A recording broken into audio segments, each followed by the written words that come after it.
हाँ, तो मैं आपको इस वीडियो में ये बताता हूँ कि ये जो अपनी नैनो है, ये पहाड़ों के लिए कैसी है? पहाड़ों के लिए आपको लेनी चाहिए या नहीं लेनी चाहिए?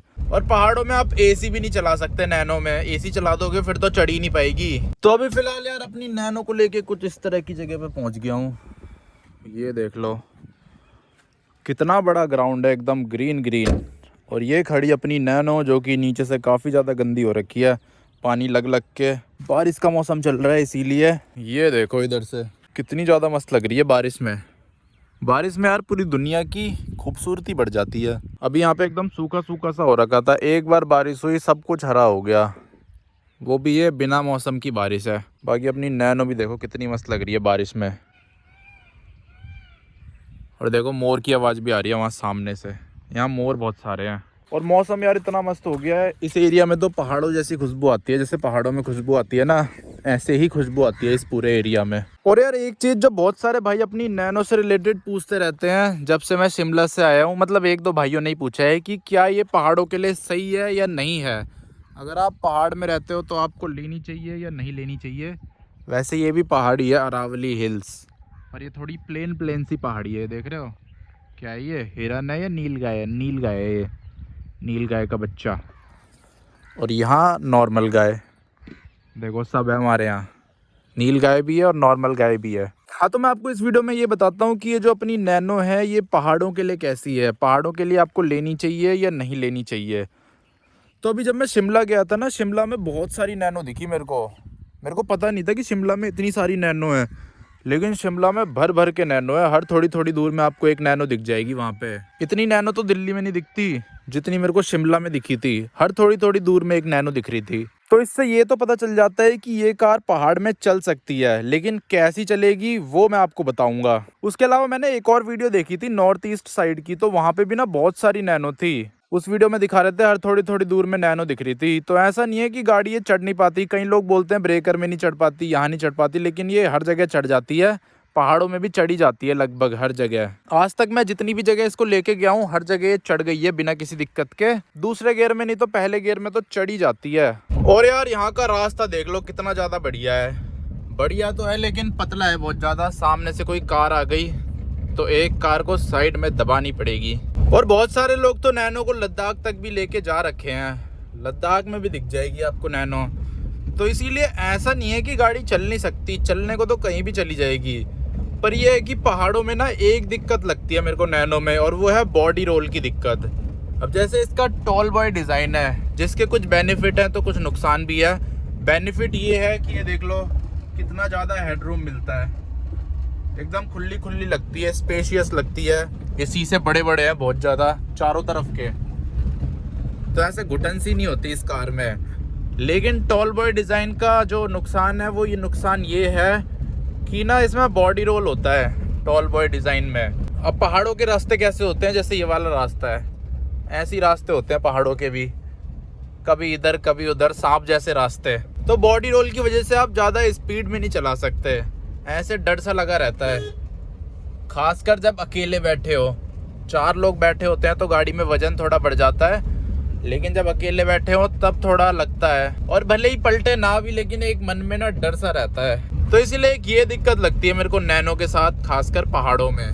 ऐसे प्लेन में तो नहीं लगती, प्लेन में तो ऐसे सीधा सीधा चलना होता है। देखो सामने दूर तक सीधा ही रास्ता है, फिर एक बार मुड़ो फिर सीधा सीधा चलो, फिर एक बार मुड़ो फिर सीधा सीधा चलो।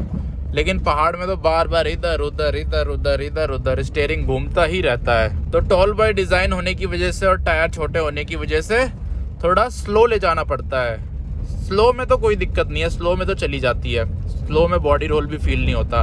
और ऐसा भी नहीं है टायर इसमें छोटे हैं, अल्टो के बराबर टायर मिलते हैं। और जो पीछे वाले टायर हैं इसके वो तो अल्टो से ज़्यादा चौड़े हैं, 155 सेक्शन के हैं, 12 इंच के। तो ऐसा नहीं है टायर ज़्यादा छोटे हैं इसके, पर बॉडी के हिसाब से छोटे हैं। बॉडी इसकी बहुत बड़ी है।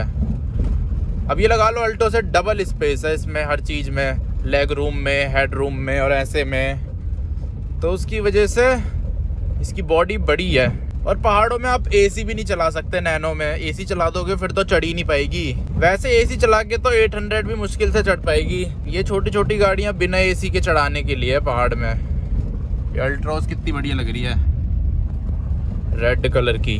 उसके अलावा नैनो को पहाड़ों में एक फ़ायदा ये मिलता है, जैसे पहाड़ों में कहीं पे ऊबड़ खाबड़ रास्ते होते हैं ना, और पहाड़ों में तो मिल ही जाते हैं ऊबड़ खाबड़ रास्ते, लैंडस्लाइड वगैरह होता रहता है। और पहाड़ों में नैनो के कुछ कुछ बेनिफिट्स भी हैं। अब जैसे पहाड़ों में ऊबड़ खाबड़ रास्ता मिल ही जाता है, तो इसकी ग्राउंड क्लियरेंस बहुत ज़्यादा है अल्टो से, वैगनार से, जिसकी वजह से ये लगती नहीं है। तो ये चीज़ भी मेरे को बहुत बढ़िया लगती है नैनो की। इसकी ग्राउंड क्लियरेंस इतनी तगड़ी दे रखी है कंपनी ने, लगती ही नहीं है कहीं पे, चाहे आप कितना बड़ा ब्रेकर को डालो। और ऊपर से ये ऊंची भी है, देखो अल्टो जा रही है बगल से, कितनी नीची लग रही है। अब वैसे दोपहर हो चुकी है, लेकिन मौसम देख लो, ऐसा लग रहा है सुबह हो रही है। और पहाड़ों में जब नैनो चलाते हैं ना, तो पहले दूसरे गियर में ही चलती है ज़्यादातर। लेकिन शिमला के रोड अच्छे हैं। अभी मैं शिमला गया था ना, तो तीसरे गियर पे चल रही थी पहाड़ों में। पर जब मैं उत्तराखंड साइड जाता हूँ, वहाँ पे तो ये पहले दूसरे पे ही चलती है। वहाँ रोड थोड़े पतले हैं ना। शिमला में तो हाईवे बना रखे हैं पहाड़ों के ऊपर, फ्लाईओवर बना रखे हैं, 4 लेन हाईवे बना रखे हैं, 6 लेन हाईवे बना रखे हैं पहाड़ों के ऊपर। तो वहाँ तो पहाड़ों पे भी ये तीसरे गियर पे चल रही थी। हाँ, चौथा तो नहीं लग पाता। ऊपर से इसके गियर भी थोड़े टॉल हैं, इसमें जल्दी से गियर बदलने की जरूरत नहीं पड़ती। तो अब आपको वो बताता हूँ कि आपको पहाड़ों के लिए नैनो लेनी चाहिए या नहीं लेनी चाहिए।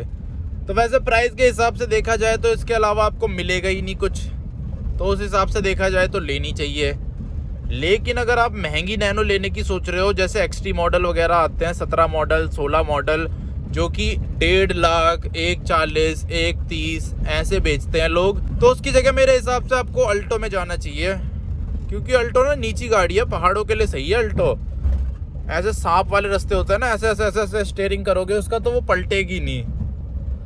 पहाड़ों में भी मस्त कट लगेंगे उसमें। पहाड़ों के लिए नीची गाड़ियाँ ज़्यादा सही है, जैसे ये अल्ट्रोज हो गई सामने चल रही है, टियागो हो गई। तो इसीलिए अगर लेना है तो सस्ता मॉडल ले लेना, सस्ता मॉडल ले सकते हो।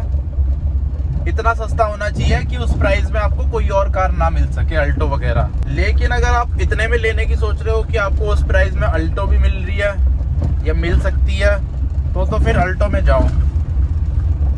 अल्टो थोड़ा ज़्यादा बेटर प्रोडक्ट है, खासकर पहाड़ों के लिए। अल्टो इसके बराबर माइलेज नहीं दे पाएगी, लेकिन उसके अलावा सारी चीज़ दे देगी। अब सिटी के लिए तो ठीक है ये, पर मेरे हिसाब से तो सिटी में भी ना, अगर आपका बजट इतना है कि उसमें अल्टो आ पा रही है, तो फिर अल्टो में जाना ज़्यादा बढ़िया है। लेकिन अगर आपका मेरी तरह, जैसे मैंने ये खरीदी थी, 50,000 का बजट है, तो उस प्राइस में तो आपको अल्टो मिलने नहीं वाली। सिटी में मिलेगी भी तो एक्सपायर्ड मिलेगी। 50,000 छोड़ो, अगर आप 1 लाख रुपए में भी अल्टो लेते हो दिल्ली में, तो आपको ऐसी अल्टो मिलेगी जिसका 1 साल बचा हो या कुछ महीने बचे हो। वहीं ये मैंने 50,000 की खरीदी थी जब इसके 4 साल बचे थे, अभी भी इसके 2 साल बचे हैं। तो एक ये फ़ायदा रहता है बस। और माइलेज भी ये कारों में सबसे ज़्यादा देती है। कोई कार ऐसी नहीं होगी इंडिया में जो इससे ज़्यादा माइलेज दे सके, चाहे पेट्रोल में कंपेयर कर लो या सीएनजी में कंपेयर कर लो। इस नैनो ने तो अपने सारे पैसे वसूल कर दिए हैं। कहाँ कहाँ ये हमें घुमा के ले आई। इतनी ट्रिप कर ली मैंने इससे। जब मैंने ये ली थी, मैंने सोचा था 1 साल चलाऊंगा या कुछ महीने चलाऊंगा, लेकिन 2 साल चला दी मैंने। और अभी भी 2 साल बचे हैं इसके, 2 साल में और चला सकता हूँ इसे दिल्ली एनसीआर में। पहाड़ों में तो वैसे उसके बाद भी चल जाती है, वहाँ रिन्यू हो जाती है 5 साल और, फिर उसके बाद भी रिन्यू हो जाती है। और वहाँ तो लोग 25 साल, 30 साल, 40 साल ऐसे चला लेते हैं गाड़ियाँ। लेकिन दिल्ली में रिन्यू नहीं होती। दिल्ली में एक बार 15 साल हो गए तो फिर स्क्रैप होती है गाड़ी। उसके अलावा और कोई ऑप्शन नहीं होता यहाँ के लोगों के पास। तो मेरी नैनो ने तो अपने सारे पैसे वसूल कर दिए हैं। अगर इसकी जगह मैं कोई और कार खरीदता तो वो अपने पैसे वसूल नहीं कर पाती, लेकिन इसने अपने पैसे वसूल कर लिए। और अब अपने घर के पास पहुँच चुका हूँ मैं। घर आने वाला है मेरा नया वाला घर। यहाँ पे भी पहाड़ों जैसी खुशबू आती है, और यहाँ के रोड भी पहाड़ों जैसे है, क्योंकि ये पहाड़ों में ही बसा है। ये अरावली हिल है, अरावली हिल। ये सारा एरिया अरावली हिल में बसा हुआ है। दिल्ली में भी इतनी हरियाली में रह रहे हैं, ये देख लो, पूरे रास्ते आपको हरियाली ही दिखी होगी।